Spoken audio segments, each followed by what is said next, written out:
I wanted to make a video on this, and I've been thinking about this for a while, that America's drug of abuse seems to be painkillers, right? So I would imagine that's indicative that most Americans are trying to get out of pain.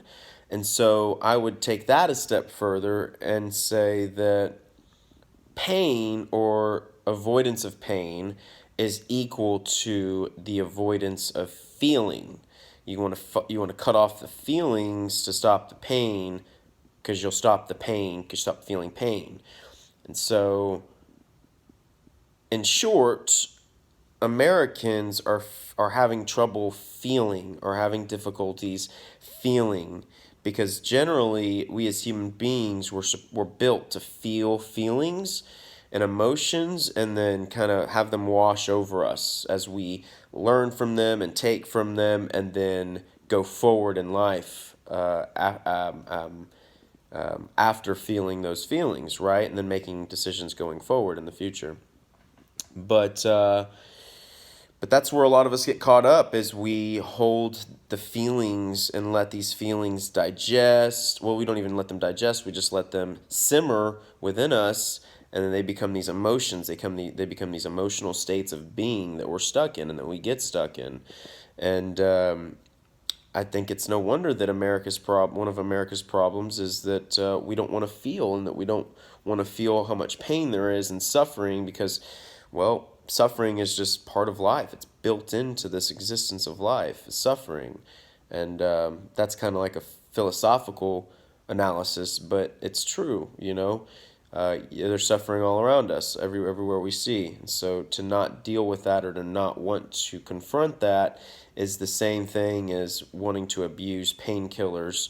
And yes, there's people that use them, for physical ailments and then, heal from physical ailments and then are just using them, for emotional relief to avoid from confronting feelings. But what I think at the very root of this, what I think it is that Americans are very good and also very enabled by businesses and technology at avoiding feelings, at avoiding confronting how they feel, at avoiding confronting the digestion of these emotions and of these things because it hurts. It sucks. It's complicated. It's a process. It's something that brings us to a negative emotional state of being.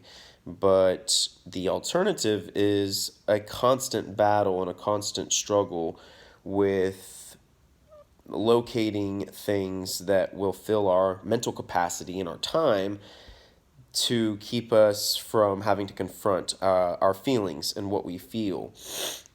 I mean, people are guilty of this every day, all day, everywhere you look, and it's honestly getting kind of sad. It's sad. It's not sad because we should be doing better. It's sad because we're not doing better.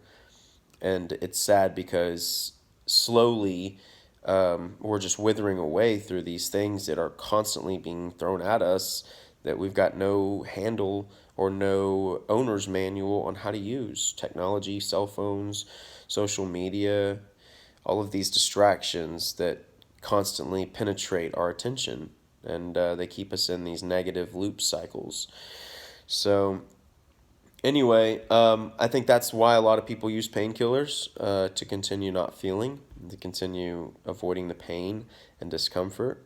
But understanding that we're human and understanding this is the human experience, we experience it all. Feeling the good, feeling the bad. You can't have the good without the bad. You can't have anything to compare, contrast to.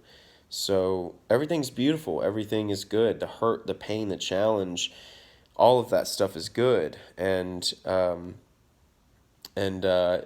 avoid it. It's tough not to avoid it, but getting better at confrontation between you and what hurts will only build you up in the future, and will only build your confidence and your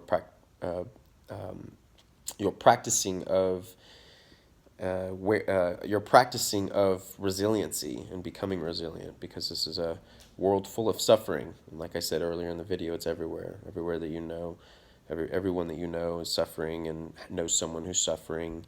And yeah, eh, looking at the brighter side, being appreciative of the suffering, learning that there's a difference between, um, me, meaningless suffering and suffering, and there's difference between self-induced suffering and suffering.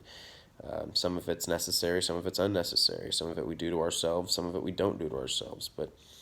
Um, but yeah, more on that later. All right, happy Monday. Monday motivation, maybe.